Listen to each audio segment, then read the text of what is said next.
We are looking at how to pronounce this word, as well as how to say more interesting and sometimes confusing and some of the most mispronounced words in English too. So make sure to stay tuned and consider subscribing for more learning. So how do you say it? Well, there are two different ways of pronouncing it. In British English, it is generally said as tutor, tutor. Yes, I know, a ch sound at the beginning, tutor.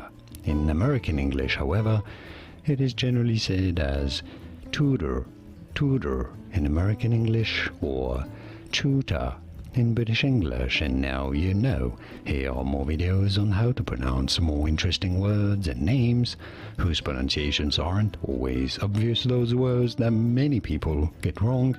You won't after watching those. I'll see you there to learn more. Thanks for watching.